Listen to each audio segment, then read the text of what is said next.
Assalamualaikum warahmatullahi wabarakatuh. Selamat pagi dan salam sejahtera bagi kita semua. Alhamdulillah, puji syukur kita panjatkan atas kehadirat Allah Subhanahu wa taala, atas berkat kesehatan dan ilmu yang telah diberikan kepada kita semua, dan tak lupa kita panjatkan salam dan salawat kepada Nabi Muhammad SAW yang telah mengajarkan kita berbagai cabang ilmu. Salah satunya adalah ilmu bisnis, ekonomi, dan manajemen. Perkenalkan, saya Wahid SEMM dengan nomor dosen 7755773674130232, merupakan salah satu dosen tetap pada program bisnis digital Fakultas Ekonomi dan Bisnis Digital Universitas Megarizki.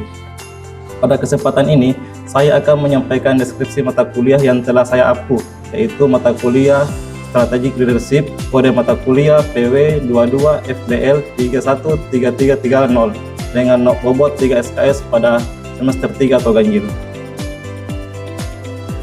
Mata kuliah Strategic Leadership membahas tentang konsep, prinsip, teori, dan praktik kepemimpinan strategi dalam organisasi modern. Mata kuliah ini menekankan kemampuan mahasiswa dalam memahami peran pemimpin strategis dalam merumuskan visi, misi, tujuan organisasi, pengambilan keputusan strategis, manajemen perubahan, inovasi, transformasi digital, pengembangan budaya organisasi, serta penciptaan keunggulan kompetitif yang berkelanjutan. Mahasiswa juga dibekali kemampuan menganalisis kasus kepemimpinan strategis pada organisasi bisnis dan bisnis digital, serta menyusun rekomendasi strategis berdasarkan hasil analisis. Adapun capaian pembelajaran yang diharapkan dalam mata kuliah Strategic Leadership meliputi aspek sikap, pengetahuan, dan keterampilan yang relevan dengan perkembangan bisnis digital. Mahasiswa diharapkan memiliki sikap religius, berintegritas, menjunjung tinggi etika profesi, bertanggung jawab, mampu bekerja sama dalam tim, multidisiplin, memiliki jiwa kepemimpinan yang adaptif, inovatif, serta mampu berkomunikasi secara efektif dalam lingkungan bisnis yang dinamis.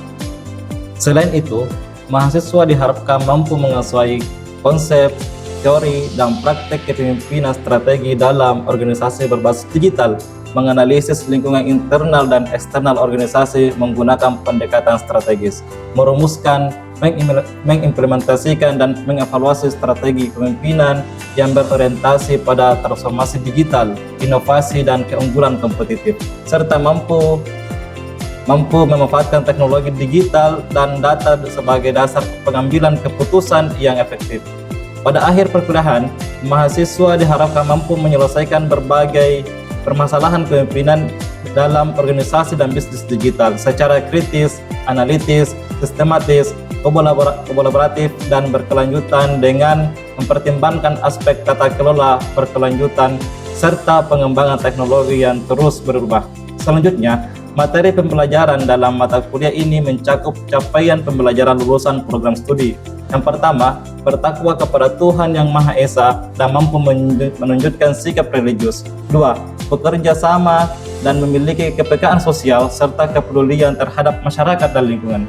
Ketiga, menunjukkan sikap bertanggung jawab serta pekerjaan di bidang keahlian secara mandiri. Keempat, menguasai prinsip-prinsip ilmu manajemen dan akuntansi. Yang kelima, mampu menguasai konsep, prinsip, dan teknik berpikir kritis dalam melakukan aktivitas bisnis. Yang keenam, mampu menerapkan pemikiran logis, kritis, sistematis, dan inovatif dalam pengembangan ilmu pengetahuan dan teknologi. Yang ketujuh, mampu menunjukkan kinerja mandiri, bermutu, dan terukur. Yang kedelapan, mampu menganalisis potensi dan permasalahan dalam teknologi digital. Yang kesembilan, mampu menganalisis dan melakukan presentasi secara efektif dan menarik dalam bidang bisnis digital.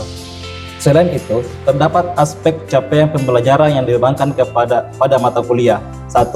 Mampu menjelaskan konsep, teori, dan perkembangan strategic leadership dalam organisasi bisnis dan bisnis digital. 2. Mampu menganalisis lingkungan bisnis, visi, misi, nilai, dan strategi organisasi sebagai dasar kepemimpinan strategis. Yang ketiga, mampu mengevaluasi peran pemimpin strategis dalam pengambilan keputusan, pengelolaan, perubahan, inovasi, dan transformasi digital.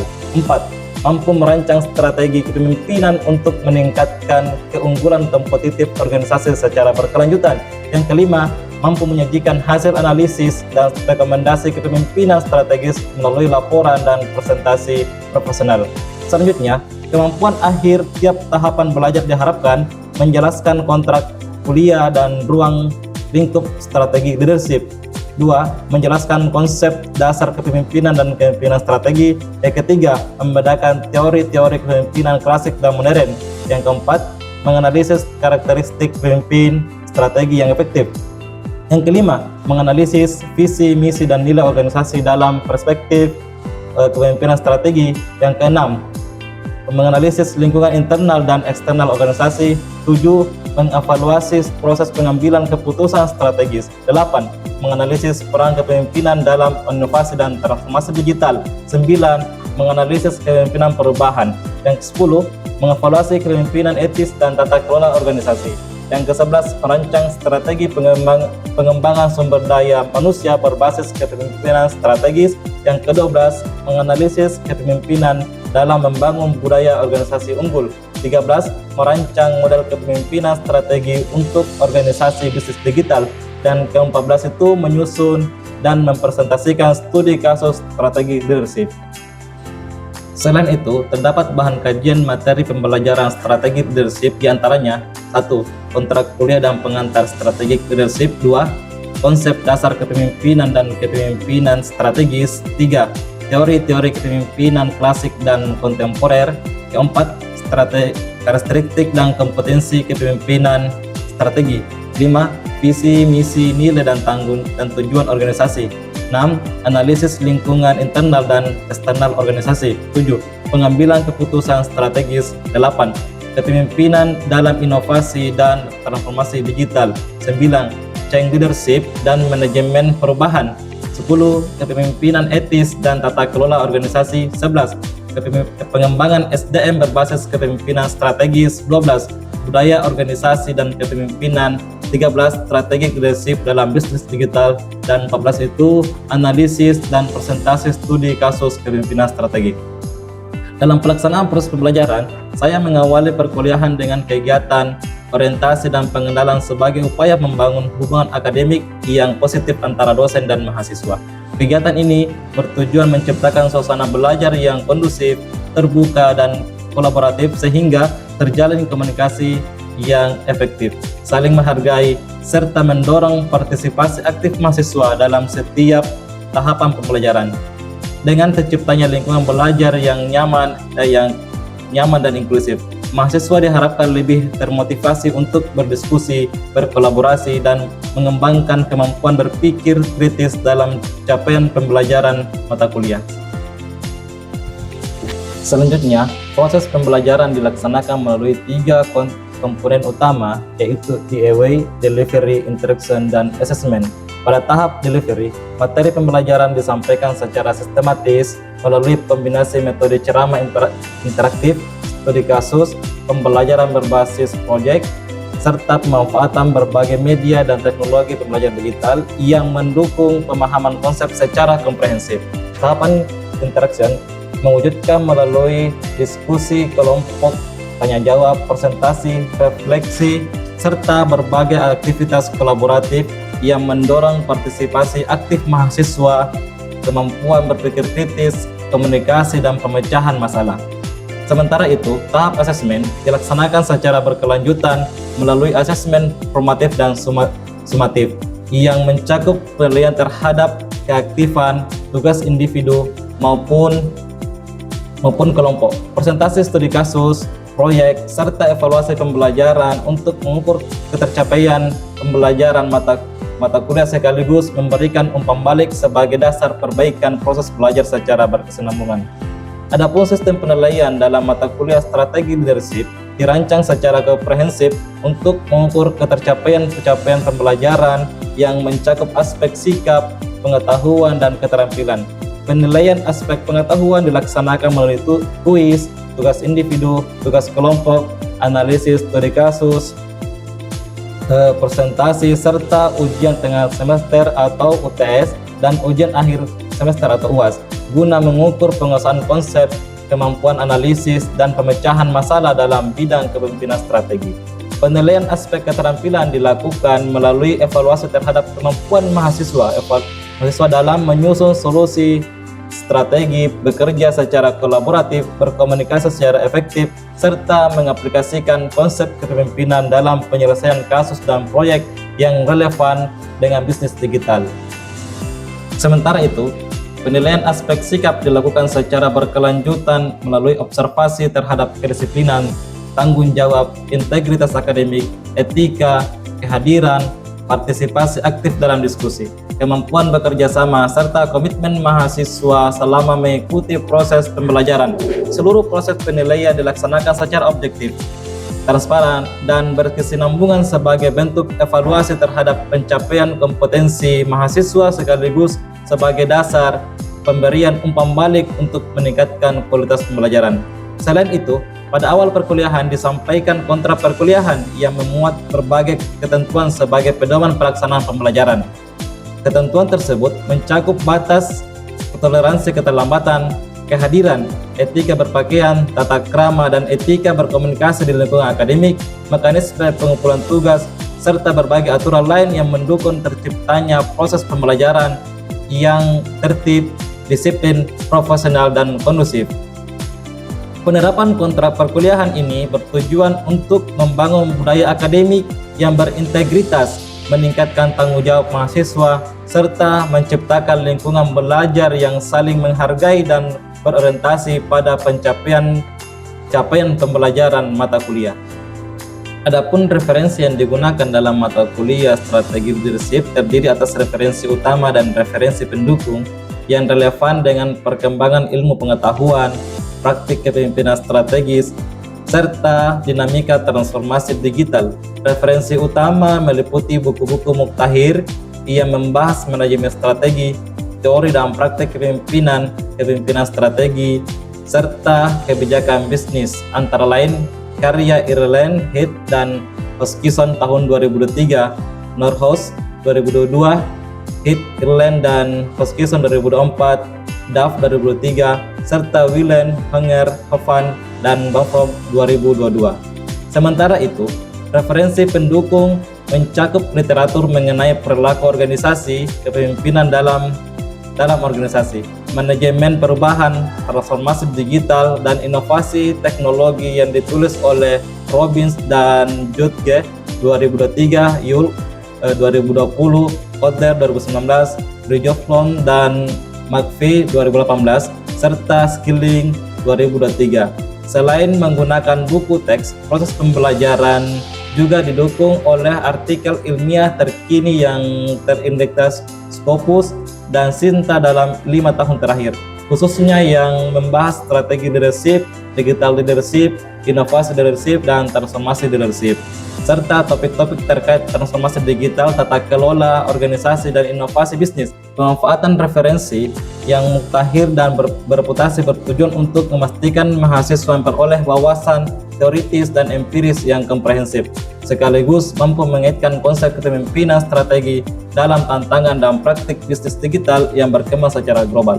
Selanjutnya, saya akan menampilkan cuplikan proses pembelajaran yang saya laksanakan secara tatap muka atau luring pada mata kuliah strategi leadership di program studi bisnis digital.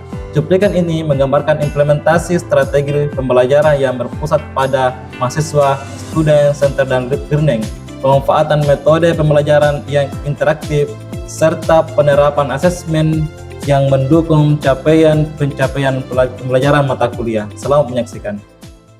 Assalamualaikum warahmatullahi wabarakatuh. Waalaikumsalam warahmatullahi wabarakatuh. Bagaimana kabarnya? Baik. Ya.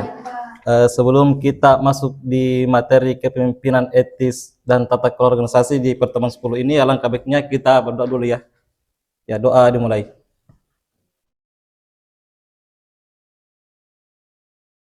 Ya, doa selesai. Ya, setelah kita berdoa, mari kita absen dulu dikasih masing-masing di editing ya. Pak. Ya, kalau selesai kita dimasuk di tujuan pembelajaran itu ada nih ya, memahami konsep, memahami definisi dan konsep, mengidentifikasi prinsip-prinsip utama dari tadi strategi kepemimpinan ya, terus menganalisis aplikasi praktis di era digital dan mengkaji studi kasus dan penerapannya. Di mana definisi kepemimpinan etis itu setelah kita lihat di atas itu ada kepemimpinan etis adalah kepemimpinan yang berlandaskan nilai dan moral dan integritas tinggi ya. Bagaimana seorang pemimpin itu harus memang punya moral yang bagus, yang baik untuk terhadap bawahannya mereka, baik itu dia memimpin di organisasi ataupun di lembaga yang lainnya. Terus ada perilaku etisnya. Seorang pemimpin etis itu mendorong bagaimana perilaku yang adil, transparan, dan bertanggung jawab. Ketika ini seorang pemimpin tidak adil dalam sebuah organisasi apapun nama itu perusahaan, pasti itu bawahnya juga dia tidak mengikuti arahan bawah atasannya begitu. Terus transparan, baik itu transparan dalam segi pekerjaan dan apapun itu namanya. Terus dia harus bertanggung jawab. Bagaimana ini seorang pemimpin bertanggung jawab memimpin sebuah instansi atau organisasi tersebut.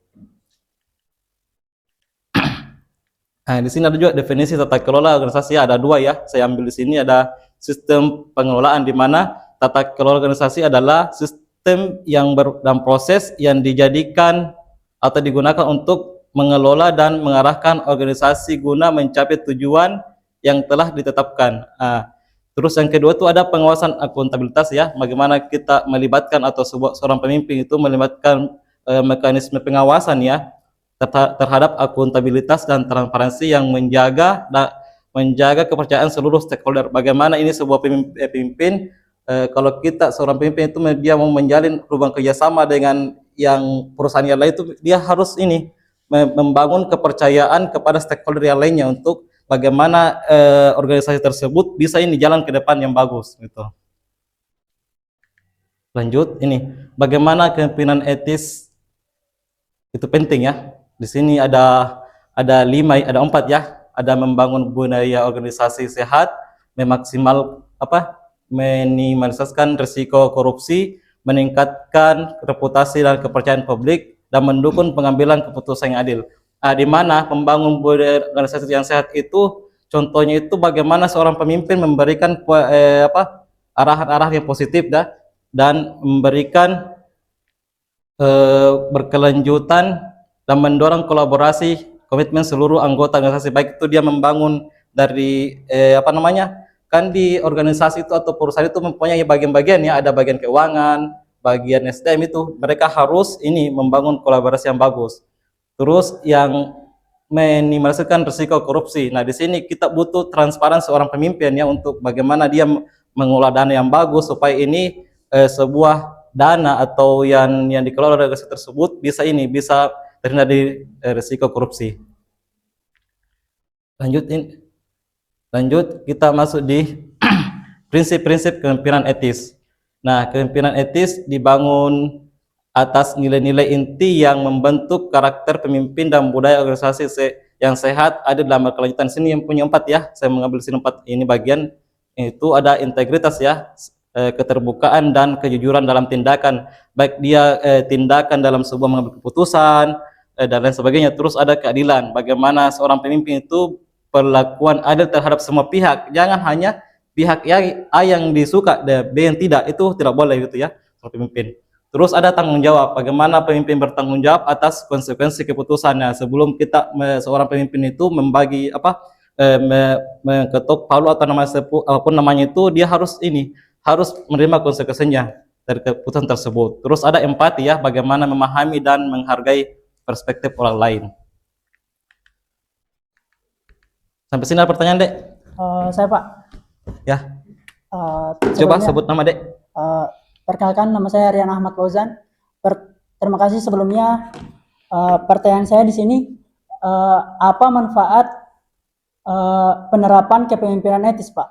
Ya, kalau kita lihat itu manfaat dari kepemimpinan etis itu ya ada 4 ya. Yang satu itu meningkatkan reputasi organisasi. Maksudnya itu reputasi organisasi itu kita harus mengembangkan lagi bagaimana reputasi tersebut lebih baik lagi dari sebelumnya.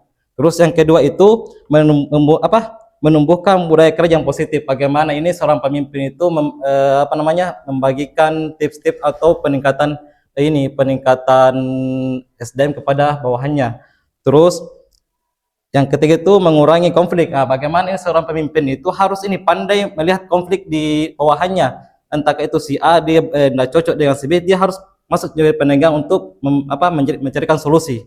Terus yang keempat itu meningkatkan loyalitas karyawan. Bagaimana ini seorang karyawan harus loyal kepada pemimpinnya. Kalau pemimpinnya bilang A, harus dilaksanakan. Tapi dengan catatan jangan mengikuti pemimpin yang kalau dia memberikan arahannya sebagai A yang salah. Itu namanya. Paham, Dek? Ya, Pak. Ya.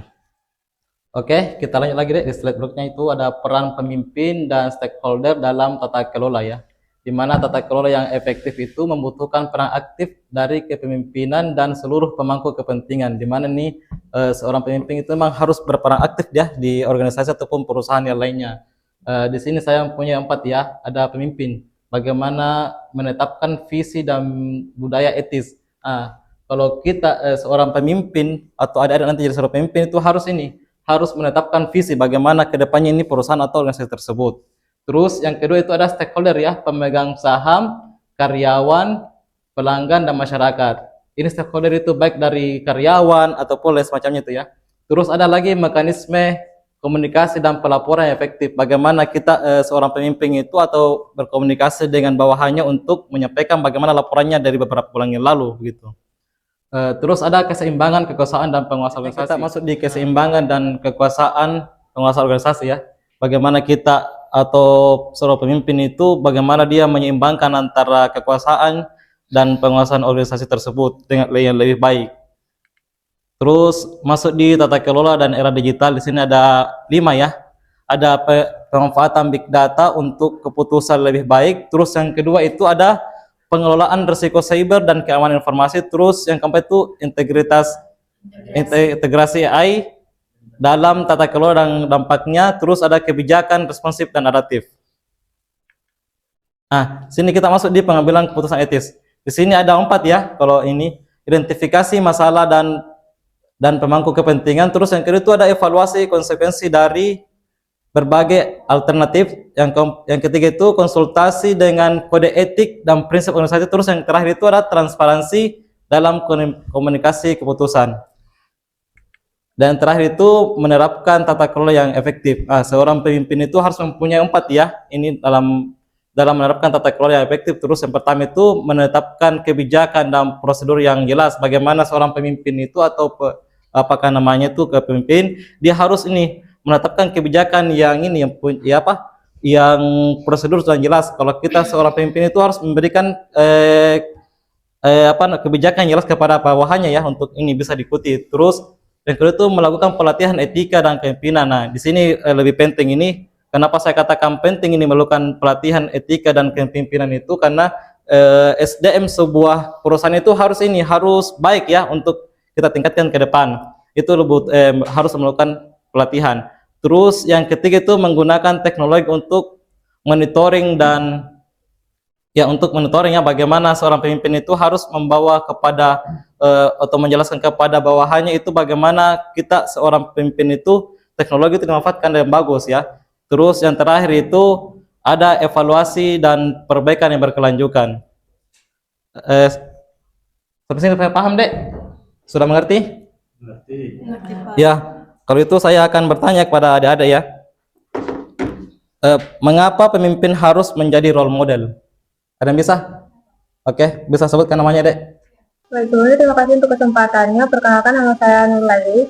Jadi, seorang pemimpin itu harus menjadi role model bagi bawahannya karena perilaku seorang pemimpin itu biasanya jadi cerminan atau jadi contoh bagi bawahannya. Jadi, kalau misal pemimpinnya itu bertanggung jawab, biasanya bawahannya juga akan mengikuti. Begitupun sebaliknya, kalau misal pemimpinnya itu tidak bertanggung jawab, perilakunya itu pasti akan diadopsi juga oleh bawahannya. Terima kasih, Pak. Ada lagi tambahan? Boleh kita kasih aplaus kepada apa namanya tadi? Nur. Ya, Nur. Oke, sudah habis materinya. Kita bisa ada bisa bantu kasih kesimpulan dari pertemuan kita ini? Oke, boleh disebut namanya, Dek? Nur Alafani Roro, Pak. Ya. Jadi kesimpulan dari materi kepemimpinan etis dan tata kelola organisasi ini adalah saya menarik kesimpulan bahwasanya keberhasilan organisasi di era digital ini bergantung pada kepemimpinan dan penerapan tata kelola organisasi yang transparan, akuntabel, serta berorientasi pada kepentingan seluruh stakeholder. Ya.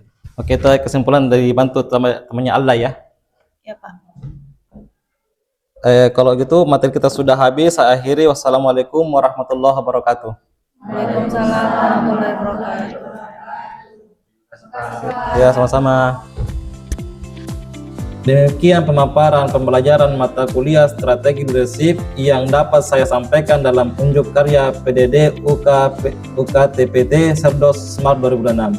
Besar harapan saya mata kuliah ini dapat memberikan wawasan, pengetahuan, dan pengalaman belajar yang bermakna bagi mahasiswa dalam mengembangkan kompetensi kepemimpinan strategi, mampu berpikir kritis, pengambilan keputusan berbasis data, serta kesiapan menghadapi tantangan transformasi digital di dunia bisnis. Akhir kata, saya mengucapkan terima kasih atas perhatian dan kesempatan yang telah diberikan. Semoga pembelajaran yang dilaksanakan dapat memberikan kontribusi nyata dalam mendukung capaian pembelajaran lulusan program studi bisnis digital, serta menghasilkan lulusan berintegritas, inovatif, adaptif, dan mampu menjadi pemimpin yang unggul di era digital.